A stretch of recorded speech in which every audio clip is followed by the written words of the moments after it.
अस्सलाम वालेकुम अज़ीज़ दोस्तों। आज जो क्लास शुरू हो रही है हिंदी प्लस उर्दू दोनों में एक्सप्लेन किया जाएगा।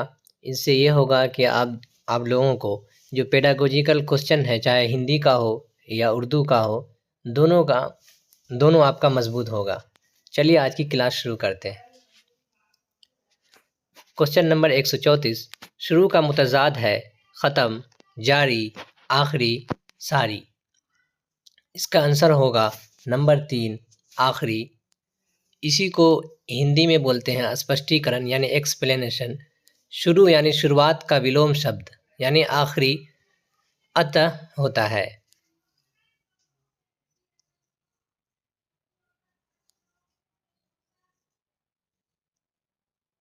Question number 135। हासिल की जमा है हुसूल, हासिलातों, हासिलातीन, हासिलातैन। क्वेश्चन नंबर 135 का आंसर होगा नंबर 1, हुसूल।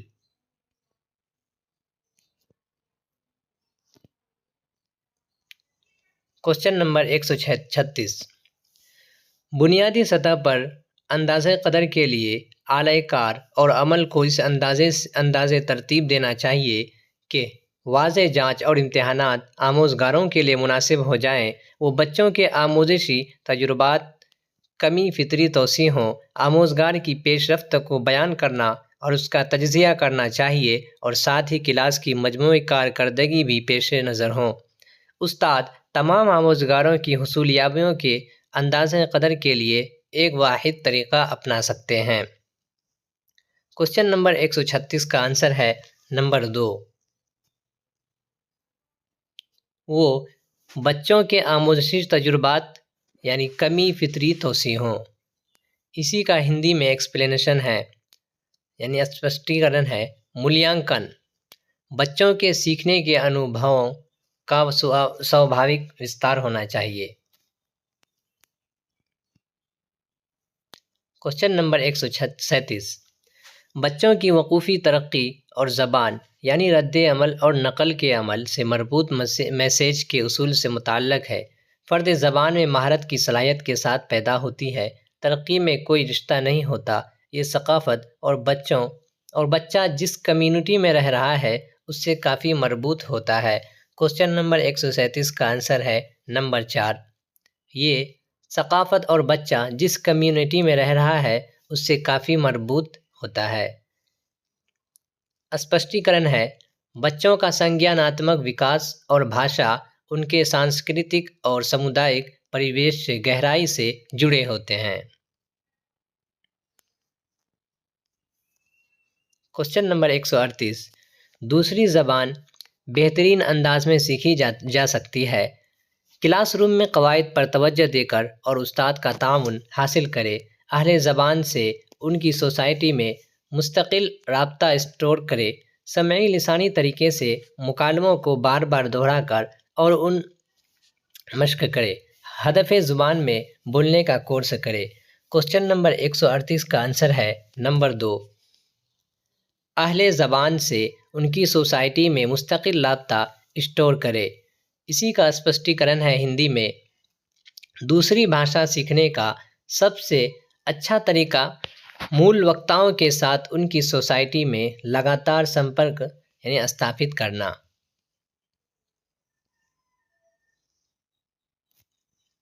Question number 139। ज़बान की आमोजिश एक संजीदा और गहरा अमल है जो पैदाइश से शुरू होता है और ताहयात जारी रहता है। क्या आप मंदरजा बाला बयान से मुत्तफ़िक या गैर मुत्तफ़िक हैं?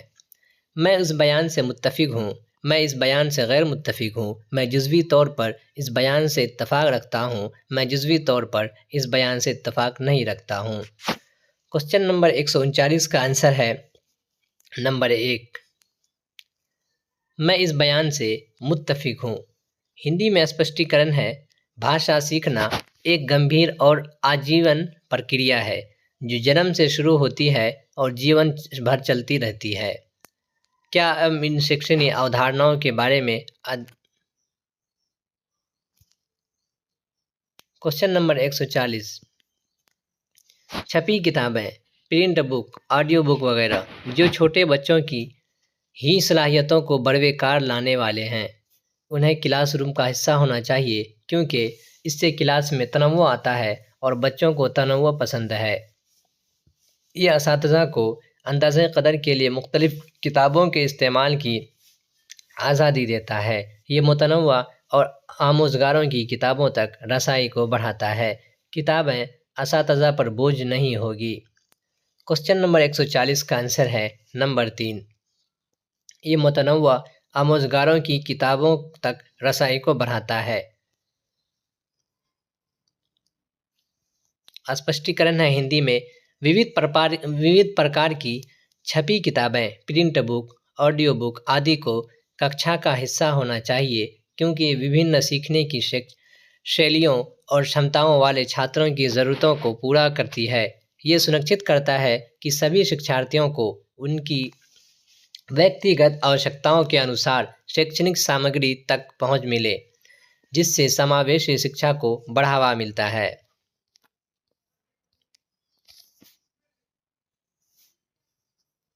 Question number 141।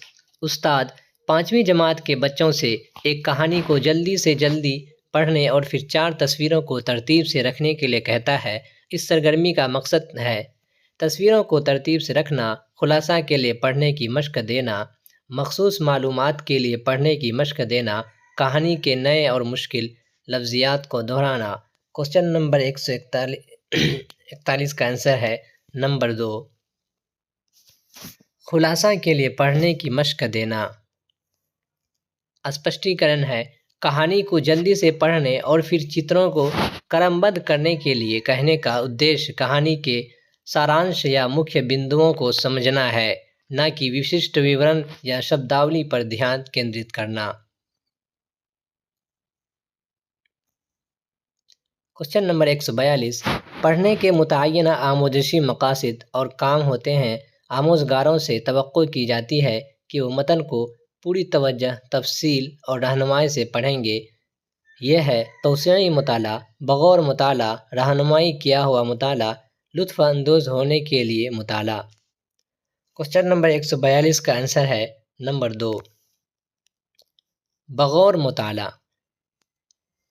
हिंदी में स्पष्टीकरण है शिक्षक पूरी तरह से ध्यान, विस्तार और मार्गदर्शन के साथ पाठ को पढ़ने की अपेक्षा करते हैं, जिसे गहन अध्ययन यानी इंटेंसिव रीडिंग या बगौर मुताला कहा जाता है।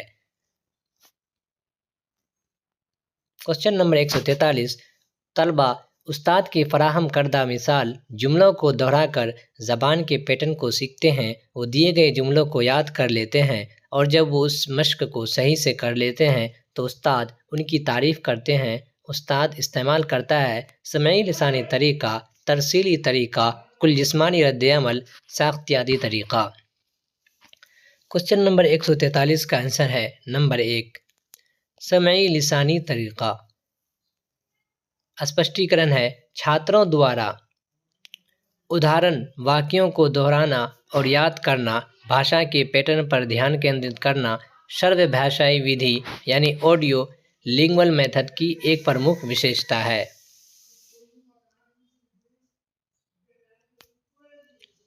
Question number 144। आमोज़गार कवायद के उसूल और लफ्ज़ियात याद कर रहे हैं और मादरी ज़बान में बहुत सा काम करते हैं। ज़बान की क्लास में उस्ताद किस तरीके पर अमल कर रहा है? रास तरीक़ा, फ़ितरी तरीक़ा, तरसील तदरीस का तरीक़ा, कवायद का इतलाक़। क्वेश्चन नंबर 144 का आंसर है नंबर 4। कवायद का इतलाक़। हिंदी में स्पष्टीकरण है शिक्षक द्वारा व्याकरण के नियमों और शब्दावलियों को याद करने और मूल भाषा में बहुत काम करने की विविध व्याकरण अनुवाद विधि यानी ग्रामर ट्रांसलेशन मेथड को दर्शाती है।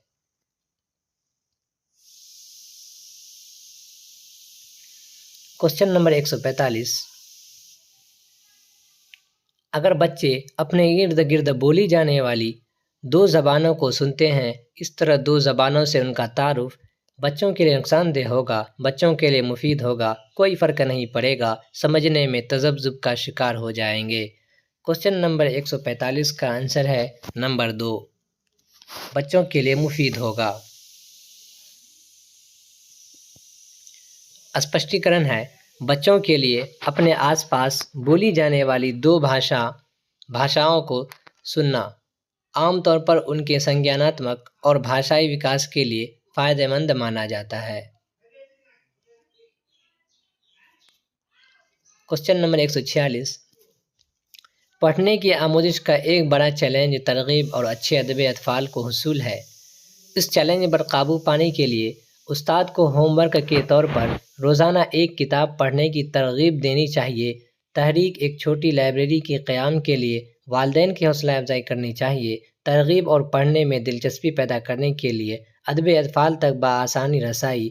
स्कूल के ज़िम्मेदारान को चाहिए कि आमोज़गारों को किताब में से जाने तक दिन में किताबें पढ़ने की दिलचस्पी पैदा हो और उन्हें तरगीब मिले।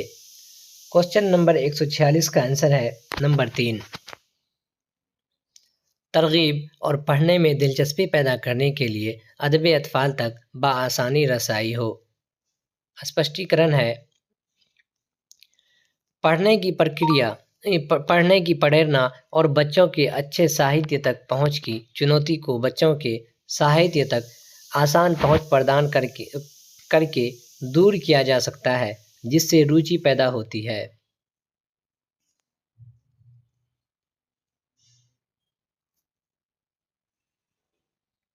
क्वेश्चन नंबर 147, प्राइमरी सतह पर पढ़ने की महारत के अंदाज़े कदर के लिए ज़बान के उस्ताद को बतौर ख़ास ध्यान देना चाहिए। हुरूफ़ तहज्जी के पहचानने पर, रुमूज़ औक़ाफ़ के इस्तेमाल पर, ख़ास रवानी के साथ पढ़ने पर, समझ कर पढ़ने पर। क्वेश्चन नंबर 147 का आंसर है नंबर 4, समझ कर पढ़ने पर। एक्सप्लेनेशन, प्राइमरी स्तर पर पढ़ने का मुख्य उद्देश्य समझ विकसित करना होता है। केवल अक्षरों को पहचानना या धारा प्रवाह पढ़ना पर्याप्त नहीं है यदि छात्र सामग्री को समझ नहीं पा रहा है। इसलिए भाषा के शिक्षक को समझकर पढ़ने पर विशेष ध्यान देना चाहिए। क्वेश्चन नंबर 148, बोलने की अच्छी सरगर्मी वो है जहां उस्ताद ज़्यादा वजाहत करे, आमोज़गार ज़्यादा सुने, आमोज़गार ज़्यादा बात करें, ज़्यादा बोलने वाले बच्चों की ज़्यादा शराकत हो। क्वेश्चन नंबर 148 का आंसर है नंबर 3, आमोज़गार ज़्यादा बात करें। एक्सप्लेनेशन, बोलने की गतिविधि का प्राथमिक लक्ष्य शिक्षार्थियों यानी आमोज़गार को बोलने का अधिक से अधिक अवसर प्रदान करना है। एक प्रभावी बोलने की कक्षा वो है जहां शिक्षक के बजाय छात्र अधिक सक्रिय रूप से बातचीत करते हैं। क्वेश्चन नंबर 149, सबक शुरू करते ही उस्ताद पूरी क्लास को ग्रुप में तकसीम कर देता है और अखबार में पढ़े गए किसी दिलचस्प मौजू पर बातचीत करने के लिए कहता है। बोलने की ये सरगर्मी है ज़बानी रवानी की मश्क के लिए, इंज़बाती ज़बानी मश्क के लिए, रहनुमाई याफ्ता ज़बानी मश्क के लिए, बगौर सुनने के लिए। क्वेश्चन नंबर 149 का आंसर है नंबर 1, ज़बानी रवानी की मश्क के लिए। एक्सप्लेनेशन, जब शिक्षक छात्रों को समूह में बांटकर किसी दिलचस्प विषय पर बातचीत करने के लिए प्रोत्साहित करता है तो ये गतिविधि मुख्य रूप से उनकी मौखिक परवाह यानी ज़बानी रवानी को बेहतर बनाने के लिए डिज़ाइन की जाती है, न कि केवल अनुशासन या निर्देशित अभ्यास के लिए। क्वेश्चन नंबर 150, कुल लिसानी तरीका है माना पर मबनी, महारत में मबनी, आवाज़ों की आमेजिश, आवाज़ अलामत के रिश्तों का इस्तेंबात। क्वेश्चन नंबर 150 का आंसर है नंबर 1, माना पर मबनी। एक्सप्लेनेशन, कुल इंसानी तरीका यानी टोटल फिजिकल रिस्पॉन्स यानी TPR शिक्षण विधि अर्थ आधारित माने पर मबनी होता है। इसमें छात्र शारीरिक क्रियाओं के माध्यम से भाषा के अर्थ को समझते हैं और प्रतिक्रिया देते हैं, न कि केवल ध्वनियों या प्रतिक्रियाओं के बीच संबंधित स्थापित करता है। आज का ये लास्ट क्वेश्चन था। अगर आप लोगों को क्लास पसंद आए तो सब्सक्राइब कीजिए, लाइक कीजिए, शेयर कीजिए।